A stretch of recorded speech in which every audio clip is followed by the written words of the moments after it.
Crasso, le maréchal de la brigade. Maintenant, j'annonce la veillée. Nous aurons une veillée ce vendredi. Ce vendredi, dans un village qu'on appelle Azaroko. Le village était dans le temps le plus redouté en sorcellerie, dans le canton Vata, qui est aujourd'hui délivré par la grâce de Dieu, parce que dans ce village-là, par semaine, 10 personnes mouraient dans ce village. Et depuis que nous sommes basés dans ce village, il n'y a plus de mortalité, comme le dit. Et c'est des vieilles personnes qui meurent et c'est arrêté. Donc ce vendredi, nous démarrons une grande veillée dans le village de Zaroko, une très grande veillée, avec tout mon orchestre au complet, le groupe CDV. Nous aurons un grand concert. Ce serait pour moi de lancer mon tout dernier album, enfin délivré. Très bien. Merci beaucoup, le prophète Joël Crasso. Rendez-vous donc à Divo entre le 4 et le 8 février, mesdames, messieurs, pour assainir votre corps et aussi assainir votre environnement. Parce que lorsqu'il n'y aura plus de sorciers, on est sûr que l'équilibre sera de retour et chacun pourra profiter au maximum de ses capacités et de la vie. Merci beaucoup. Unbreakable est déjà installé, on aura l'occasion de parler avec lui tout en rappelant aux téléspectateurs qu'aujourd'hui, on parlera du comportement contre-productif de certains artistes. C'est vrai qu'on accuse le piratage des œuvres, on accuse les pirates, on accuse l'État, on accuse le consommateur d'avoir le choix entre une œuvre piratée et une œuvre originale. Mais il faut jeter un regard aussi sur le comportement contre-productif de certains artistes. Unbreakable est installé déjà, il est avec Madame Bleoué Agnès. Bonjour Agnès. Bonjour. Aujourd'hui vous êtes debout, c'est pour attaquer. Hein? Oui. D'accord. Alors, toujours à Makori avec vous. Toujours à Makori, oui. Et c'est aujourd'hui. Aujourd'hui. À partir de 17h. À partir de 17h. Voilà. Alléluia. Amen. C'est le bishop Dr Charles Kofini, alias Unbreakable, incassable. Et ce soir, à partir de 17h, sorcellerie et fétiche et des esprits mauvais. Ils sont tout petits devant moi. Et dès que je quitte la chambre, que je rentre dans l'église, ils s'enfuient en même temps. Et donc ce soir, à partir de 17h, tu entreprends, ça ne marche pas. Je suis un prophète. Je donne des directives. Et dans mon église, le monde, les directives. Ça fait une année que je suis en Côte d'Ivoire.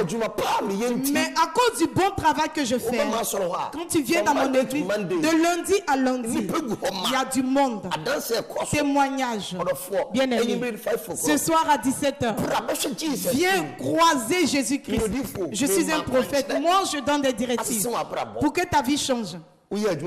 Tu travailles, tu n'arrives pas à économiser. Tu es une femme, tu en as de te marier, mais tu n'arrives pas à te marier. Tu as fini les études, tu as des diplômes, mais tu ne travailles pas. C'est spirituel. Ce soir, à partir de 17h, croise-moi à Makori en face de la pharmacie Tiapo. Je vais te donner les directives de l'Éternel. C'est une eau de miracle. Ça travaille spirituellement. Ça, c'est une poudre. Et ça, c'est un savon spirituel. Et cette huile. Et il y a une femme qui est venue les voir là, voici ça. Elle avait le sida. Voici l'élément qui passe. Elle avait le sida. Voici le résultat du test. Et le dimanche, elle est venue rendre témoignage que cette huile faille. Je lui ai demandé d'aller se puriger avec.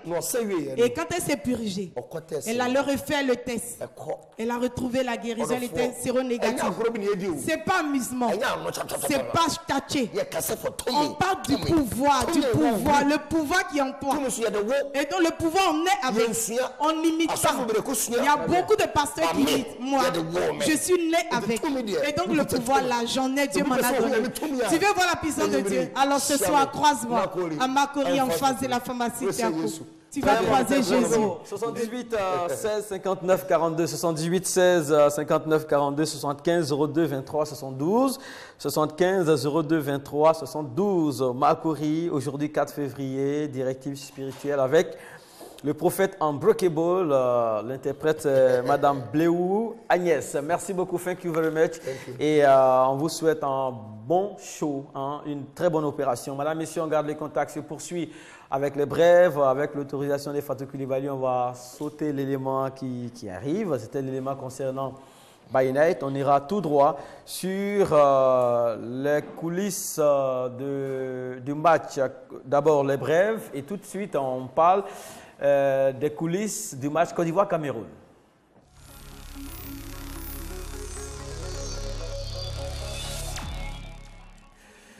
Très bien, la Côte d'Ivoire est engagée aujourd'hui pour les demi-finales de la CAN, la Coupe d'Afrique des Nations 2015.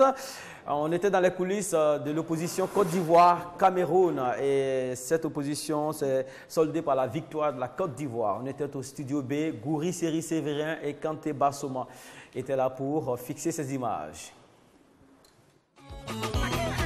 Ce soir, ça ne sera pas facile pour nous, mais avec, je crois que la présence de Ndié, ce sera très difficile pour les Ivoiriens. Moi, je crois que c'est 3-1 pour le Cameroun. C'est un match qui va décider donc de la suite dans la poule. Donc chaque équipe a besoin d'être à son meilleur niveau.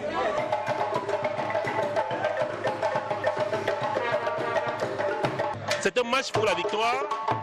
Nous sentons l'esprit de manger et de défendre, tout simplement. Le Cameroun, ce n'est pas n'importe quel pays, c'est d'abord le drapeau. C'est un drapeau fier, nous sommes fiers de notre drapeau et c'est une des premières choses qui nous met en confiance. En deuxième position, je dirais les éliminatoires. Les petits jouent bien, ils se battent bien. Et en troisième position, je dirais l'amour de la patrie.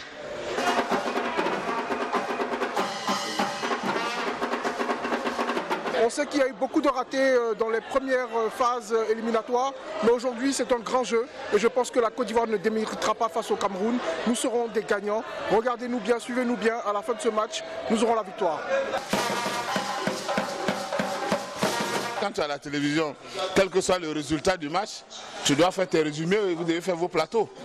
Donc nous n'avons pas trop de problèmes, même si la Côte d'Ivoire joue. L'essentiel pour nous, c'est d'assurer le travail pour lequel nous sommes là.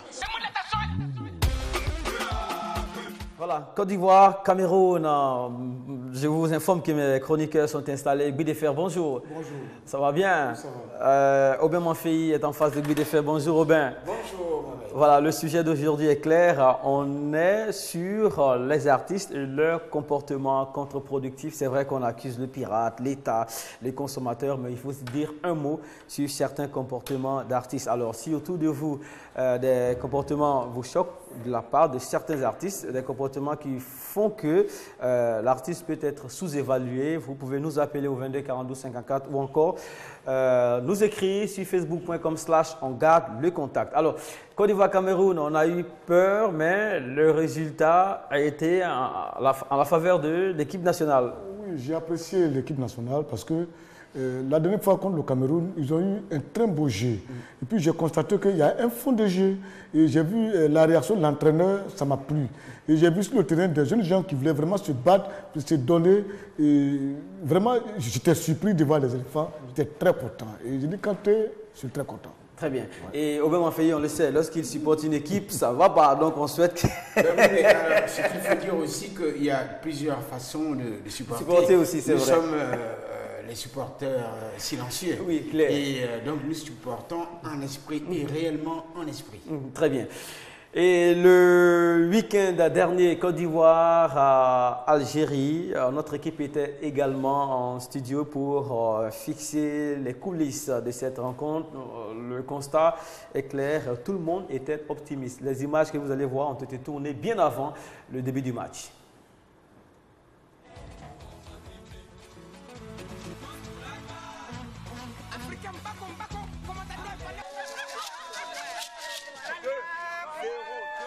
Pour le match Côte d'Ivoire-Algérie, j'ai prié Dieu, j'ai demandé à Dieu que la faveur soit avec nous, qu'il agisse au niveau des joueurs pour qu'on puisse marquer bien. Depuis le premier jour, je crois toujours, la coupe est cette année ivoirienne et la coupe sera en Côte d'Ivoire. Les Algériens, c'est une équipe à craindre aussi, mais nous savons que nous, on gagne toujours. Et je pense que la Côte d'Ivoire sortira ce soir avec une victoire.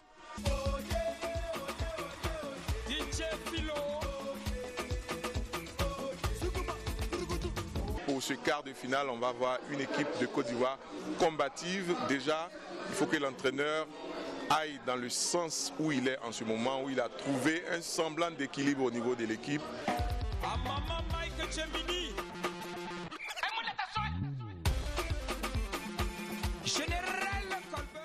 Ou bien progressivement on avance. Est-ce qu'il faut se laisser aller à un genre d'optimisme? Non, moi je pense que il faut jouer, il faut supporter, il faut faire les choses avec cœur et beaucoup de sincérité. Pour la petite histoire, quand la veille du match Côte d'Ivoire-Algérie, j'ai un ami algérien qui m'appelle et puis dit « Ah, tu sais, demain, bon, ça va chauffer entre la Côte d'Ivoire et l'Algérie. » Je dis « Mais il y a un problème, tu es mon meilleur ami et je suis ton ami. Alors ce qu'on va faire, moi je pense qu'il faut dire que le meilleur gagne. » Et il a dit « Ah, mais tiens, je n'avais pas pensé à ça. » Et effectivement, quand je l'ai invité à penser ainsi, si la Côte d'Ivoire gagne, il faut qu'il soit content. Et si l'Algérie gagne, il faut qu'il soit content. Finalement, la Côte d'Ivoire a gagné. Donc, il faut faire les choses avec beaucoup, dans un esprit positif. Et je pense que c'est ce qui est important. C'est vrai. Prêt pour les éléphants aujourd'hui, le match aura lieu bel et bien aujourd'hui. Alors si vous suivez la rediffusion de ce programme, vous connaissez certainement déjà le score. Voilà. Le sujet du jour est déjà décortiqué par les internautes. Philippe Cartier, il nous dit que, par exemple, que l'offre légale de la musique par téléchargement Internet a décollé à partir de 2005 sans pour autant pouvoir compenser la chute que ça a créé au niveau des ventes des CD. Donc les producteurs des disques sont dans une crise totale et chose qui fait aujourd'hui que les artistes ont du mal à décoller. Moussa Bamba également trouve qu'il est choquant que les artistes fassent des choses qui nous plaisent et n'aient pas du tout de soutien de la part de l'État. N'oubliez surtout pas 22 42 54 à facebook.com/on garde les contacts pour vos différentes réactions en direct. On y va suivre la carrière, sinon la vie d'un artiste à un certain moment de sa carrière et tout à l'heure on aura à critiquer et on donnera ce qu'on pense être utile pour des comportements productifs d'artistes. À tout à l'heure.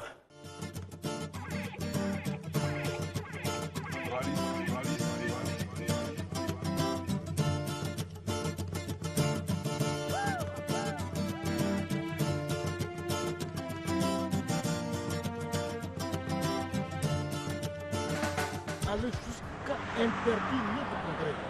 Mais tu sens que c'est de la provocation. Ça veut dire que les gens nous cherchent. Ils nous cherchent. Mais moi, ce que je vois là, oui, il faut qu'on change de stratégie. C'est vrai. Hein? Parce que bizarrement, les gens, ils prennent des gens parmi nous, oui, ils enlèvent et on est là. Et puis, je sens qu'il y a prison qui nous guette. Voilà, erreur dans le choix de notre élément. Alors, nous allons attaquer de front 22 42 54 et sans transition, sans gants 22 42 54 facebook.com/on garde le contact.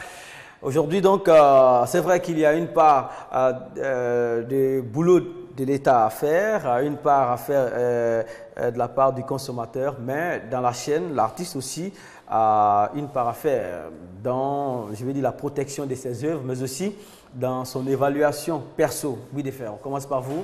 Oui, parce que ce que nous faisons, en fait, c'est un marché. Et l'artiste, en fait, c'est le produit à vendre. Et donc, c'est une question de marketing. Et on ne peut pas te vendre et puis toi, tu as un comportement malsain.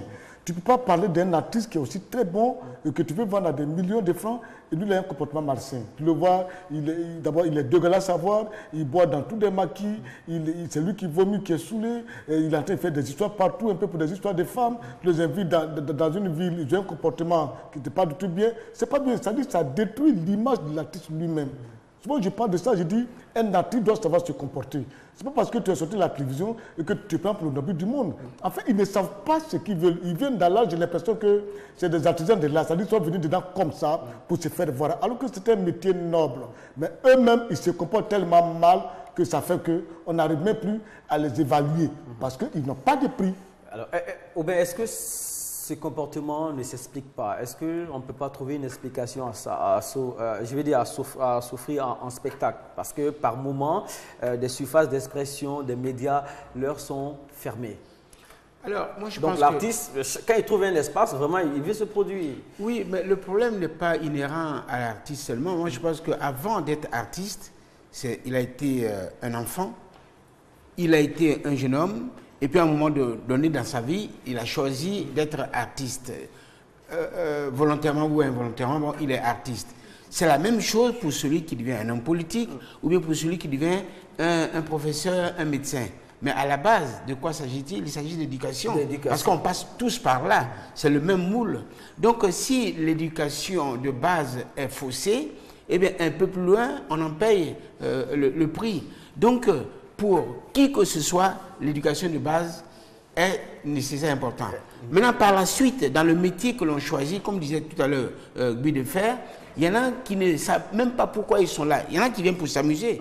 D'abord, que tu prennes Guy de Fer ou moi-même, on y est allé, bon, d'abord par plaisir, bon, c'est un moment qu'on passe, et puis au fur et à mesure que le temps passe, on en prend conscience et on cherche les clés, on apprend à être professionnel.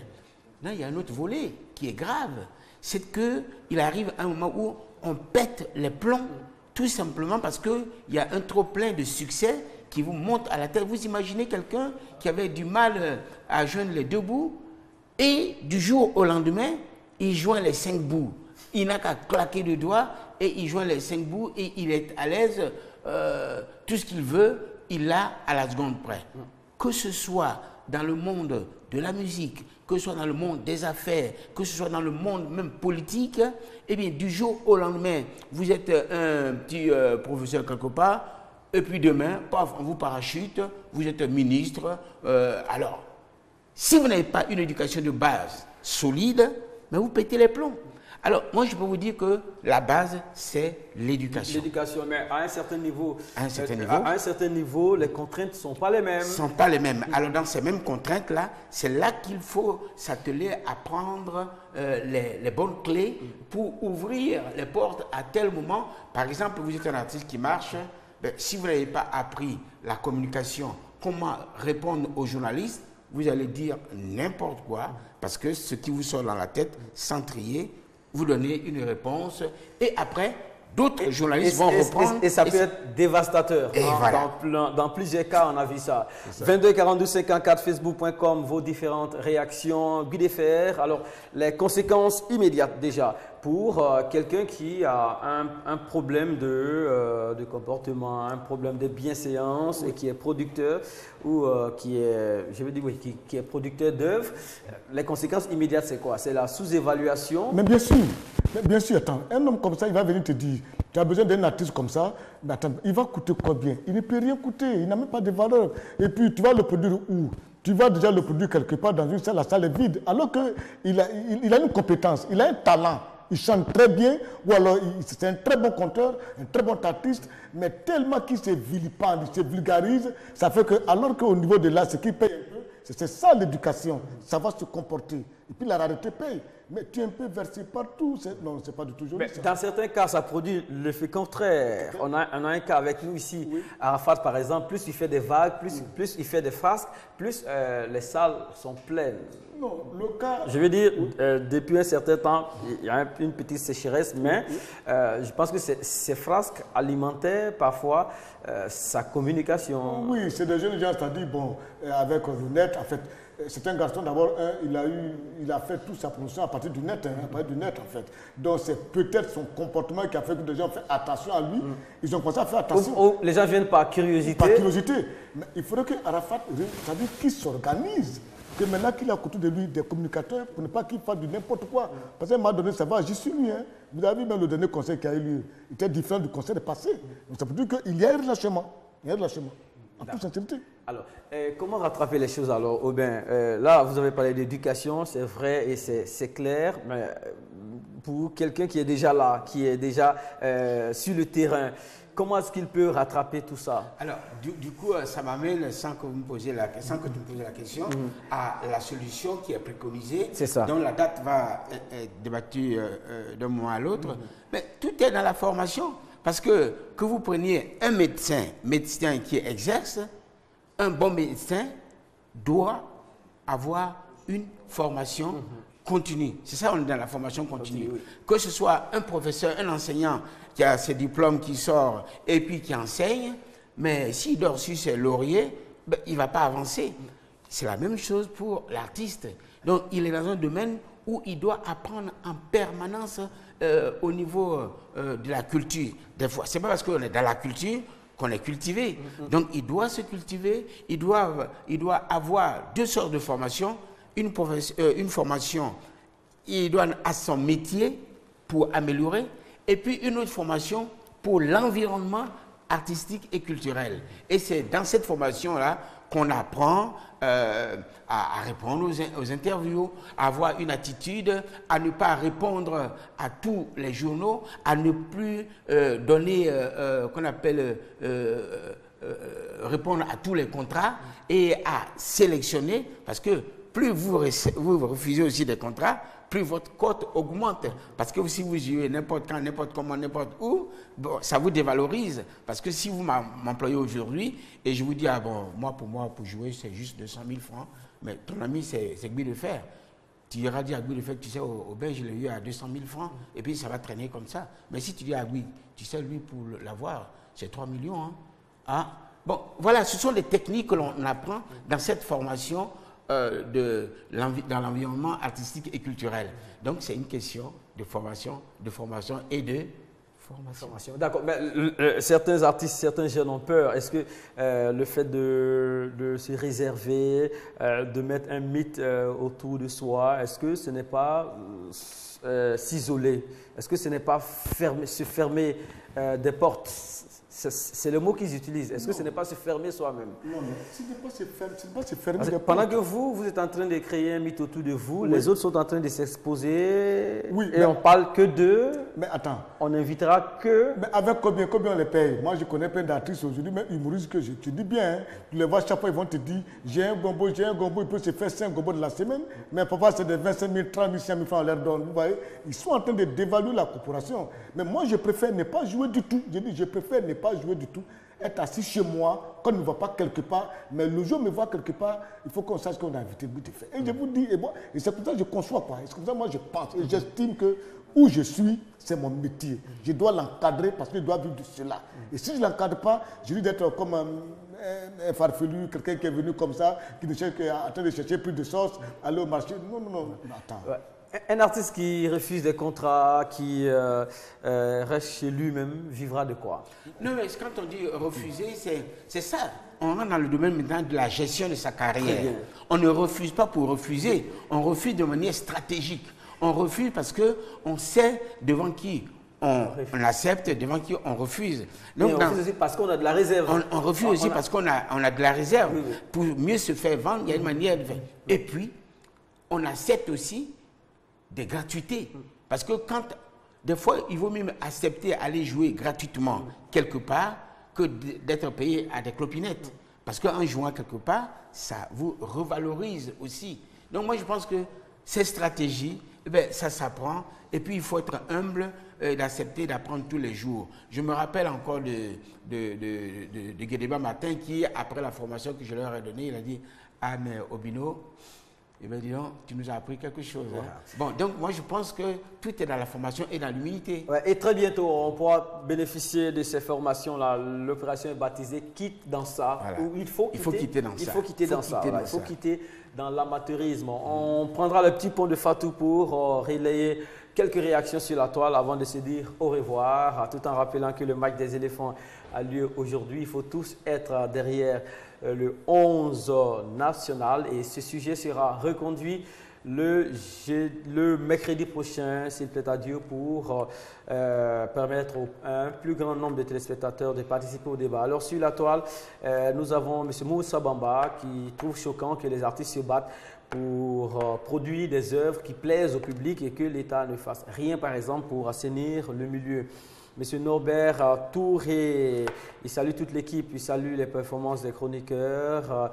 Il trouve que les États favorisent, entre guillemets, le piratage des œuvres parce que les CD piratés se vendent un peu partout dans tous les petits carrefours. Aucun policier ne lève le petit doigt et les vendeurs sont libres comme l'air. Et ça, c'est vraiment choquant pour lui. Enfin, Aimé Kipré trouve que rien ne le choque chez les créateurs, rien ne le choque du tout. Ce qui le choque, c'est que les pirates sont vraiment libres dans les rues, c'est ça qui est vraiment choquant. Et je trouve qu'au lieu de se focaliser sur le comportement des créateurs, on devra plutôt faire un effort pour que les pirates aient un tout petit peu peur. Voilà. Vous savez, la dernière fois, chaque fois que je prends un taxi, je discute avec les taxis. Ils en savent beaucoup. Alors, ils se plaignent, ils disent, mais c'est pas possible. Le Burida devait avoir une police, une brigade. Je dis, mais non. Je pense qu'elle existe, non, la brigade criminelle? Oui, elle existe. Ce n'est pas son rôle d'avoir une brigade. Alors, je lui ai dit, on passait juste devant une pharmacie. Je lui ai demandé, mais est-ce que les pharmaciens ont une brigade? Est-ce que si on doit fait une brigade pour chaque corps de métier, ça ne va pas. Il y a une police nationale qui est là, qui doit faire son travail, point barre. Donc, elle a dit, ah oui, je n'y avais pas pensé. Donc, moi, je pense que c'est une affaire d'État. La piraterie, c'est une affaire d'État. Tout ce que nous, on peut faire, c'est d'avoir des propositions. On convainc ça vers le Burida, des associations peuvent se créer pour se plaindre, mais l'État doit prendre ses responsabilités, même si en dehors de cela, les artistes ont des tailles, ils ont des défauts, tout le monde a des défauts, c'est vrai, mais chacun doit faire son petit métier. Merci beaucoup. On a rendez-vous lundi pour un autre numéro de On garde le contact et ce sujet sera reconduit le mercredi prochain. Dans la chaîne, les accusations doivent être portées à plusieurs niveaux. Le législateur, le client, le pirate, l'artiste lui-même. Voilà, et il est très important que chacun joue son rôle pour que les artistes, les créateurs, que ce soit des écrivains, des chanteurs, puissent vivre de leur art. Guy Defay, vous avez la toute dernière phrase. La dernière phrase, eh bien, moi je dis que ce que l'autre a dit, c'est ça. L'État doit jouer son rôle dans un pays. Un État a 3 pouvoirs régaliens, l'éducation, la santé et puis la sécurité. Nous allons travailler. Mais quand prions Dieu, dans quelques instants, bientôt vous allez voir les structures qui sont en train de mettre en place. Ce qu'on est bien en train de faire. Ce que nous faisons, quand tout sera prêt, vous allez voir. Nous allons accompagner le ministère, accompagner le Burida, parce qu'on n'est pas contre le ministère, ni le Burida, mais on va les accompagner et ça va se résoudre à moins d'1 an. Ça, je vous dis, regardez bien. Merci beaucoup et communiquez. On sera là pour relayer tout ça. Merci au même fille, conteur connu et reconnu, Guy Defay, comédien et à la tête d'une troupe de théâtre, le Guéli Théâtre d'Abidjan. On a un grand tournée avec des terreaux, le cabaret de l'amour qui aura lieu à Dabou, sur le parrainage du maire de Dabou. Ça, c'est pour le 13 février. Et de là, nous partons encore à Dimbokro aussi. Dimbokro, le cabaret de l'amour, ça, c'est parrainé par le président du conseil régional et puis le maire aussi de Dimbokro. C'est organisé par Del Piero et puis le Guéli Théâtre d'Abidjan qui a une structure événementielle en fait. C'est dans 2 semaines en fait. Le cabaret de l'amour. Le cabaret de l'amour.